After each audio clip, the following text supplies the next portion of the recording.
Olha só, esse aqui ó, é o meu resultado trabalhando pela internet. Eu tô com mais de 100 exatamente disponível nessa plataforma aqui. E eu quero te ensinar como que eu faço isso. Eu já ensinei milhares de pessoas aqui no Brasil e eu vou te mostrar agora alguns depoimentos que eu recebo todos os dias aqui no meu e-mail.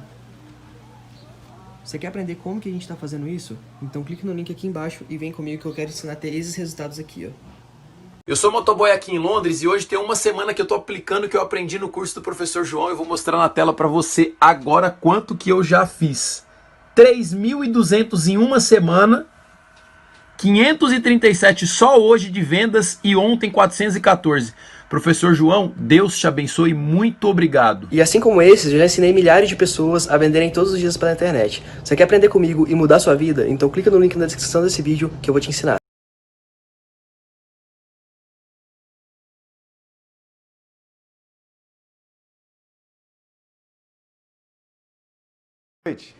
Boa noite, Paulo. Boa noite, companheiras, fãs de esportes. Sem dúvida nenhuma. Eu acho que poderia ter vencido até com mais facilidade. Aliás, já tinha sido assim contra o Goiás, né, Paulo? Contra o próprio São Paulo, um jogo em que o Corinthians não teve a posse de bola, que foi um jogo diferente, mas também perdeu oportunidades até de matar o jogo antes. Então, é um Corinthians que realmente evoluiu. Acho que isso é indiscutível, é uma evolução que a gente não constata em um ou dois jogos, a gente constata em várias partidas, podemos incluir, além dessas que eu citei, os jogos contra o Grêmio, naquelas condições, né, todas complicadas, o jogo contra o Internacional, e um Corinthians que, se você olhar para a escalação de hoje, Paulo, acho que tá jogando aquilo mais ou menos que deveria jogar, de acordo com os atletas que tem, né?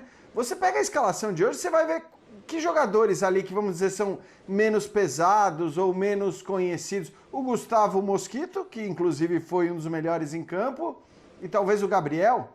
De resto, você só tem jogador, né, que teve ótimos momentos em algum lugar, eventualmente até no próprio Corinthians. Um time com bons jogadores, um time do ponto de vista técnico que está longe de ser ruim, né? Então eu acho que o Corinthians está fazendo agora aquilo que se esperava que fizesse desde a época do Thiago. Ou seja, não é o futebol de um time que deveria brigar por título, nunca foi, mas é um futebol que deveria estar mais ou menos onde está. Aliás, por curiosidade, Paulo, eu imagino que todos vocês, ou quase todos, tenham respondido também aquela enquete do site da ESPN que eles fazem todo ano e que pedem pra gente colocar uma ordem, né, de primeiro a 20º colocado do Campeonato Brasileiro, aquele palpitão que a gente faz no começo do Campeonato Brasileiro. E por curiosidade eu fui pegar minha listinha lá, para ver em que colocação eu tinha colocado o Corinthians naquela lista. 7º lugar.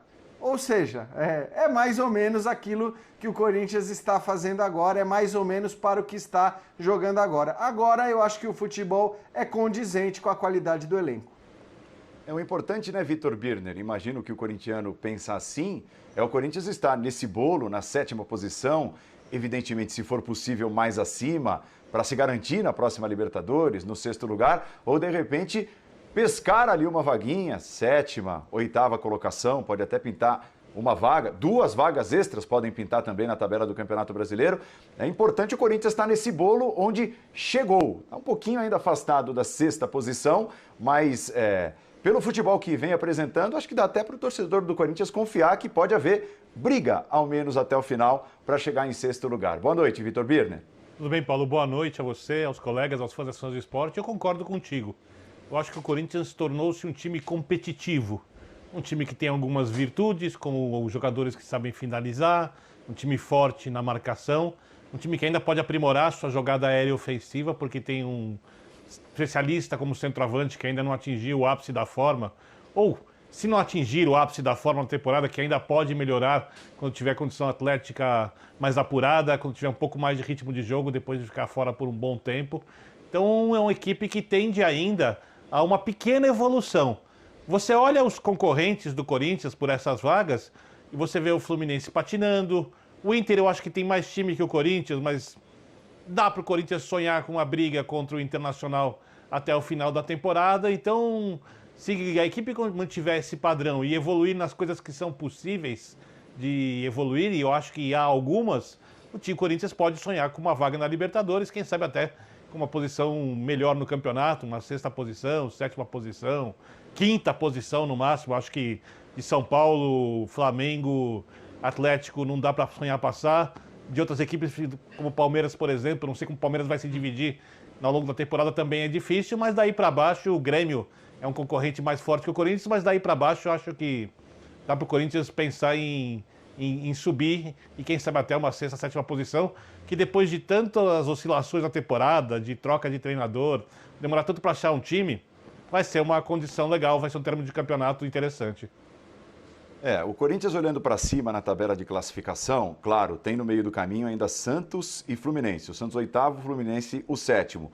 Mas olhando, Paulo Calçade, para dentro da zona de classificação, nós sabemos que os 6 primeiros terão vagas na Libertadores na próxima temporada. Se o Corinthians buscar a sexta posição pelo menos, ele está a 5 pontos do Palmeiras, que é o sexto de baixo para cima, né? O primeiro de baixo para cima dentro da zona de classificação a Libertadores, e a 6 pontos do Grêmio, que é o quinto colocado. E o detalhe é que essas duas equipes, nesse momento, e eu acho que a rodada, apesar das vitórias de Palmeiras e Grêmio conquistadas nesse domingo, a rodada deixou claro esses dois times pensando mais, neste momento, em outras competições e menos até em se manter nessas posições que dão acesso à próxima Libertadores.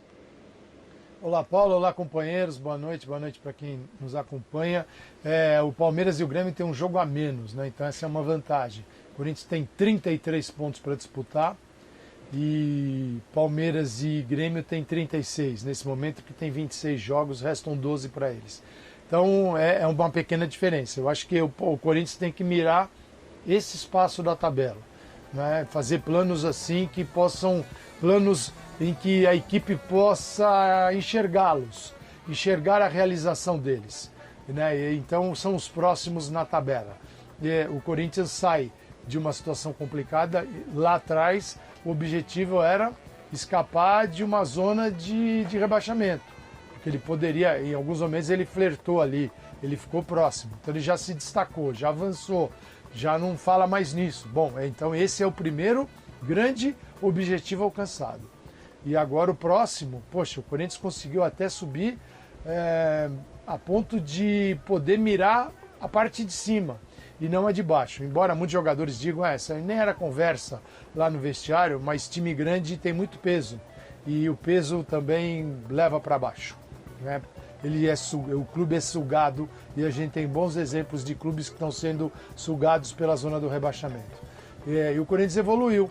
Então ele pode, eu acho que ele tem todo o direito, pensando que Grêmio, que Palmeiras buscam por outros objetivos e podem se complicar pelo caminho.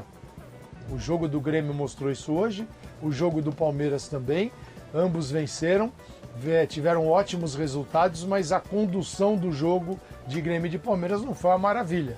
Eles jogaram justamente pelo resultado e conseguiram, porque eles estão de olho em outra coisa, na Copa do Brasil agora, quarta-feira. E tem um ponto de evolução no Corinthians que é claro, o Mancini conseguiu melhorar a equipe, o Mancini nos momentos que era necessário simplificar, ele simplificou, e nos momentos e ele aproveitou bem os intervalos de jogos, que no caso do Corinthians, eles são maiores do que outras equipes que estão envolvidas em Copa do Brasil, ou estiveram, ou em Libertadores, o caso do Palmeiras nas duas. Então o Mancini aproveitou bem esse espaço. E eu digo que ele simplificou quando era preciso. Por exemplo, com o Cássio no time, ele não sai jogando com os pés. Ele usa uma bola mais longa, uma bola quebrada lá na frente para o Jô ou para o lado esquerdo. Com o Walter hoje, ele saiu jogando. E até pela condição do Botafogo de fragilidade. Então ele consegue enxergar o adversário, entender o elenco, quem está no campo e determinar as estratégias de jogo. E hoje foi um exemplo. O Corinthians finalizou muito, no final fez o segundo gol, mas trabalhou por um placar maior. Esse é o João Pedro, o maior especialista do Brasil em geração de renda na internet e o único que já transformou a vida de mais de 30 mil alunos. Encare uma realidade. Para a crise não te derrubar, você precisa ganhar mais dinheiro. Conheça o passo a passo simples e garantido para faturar online pelo menos de 100 a 500 reais por dia de forma quase automática. Clique agora no link na descrição do vídeo para transformar a sua vida e começar a lucrar hoje mesmo.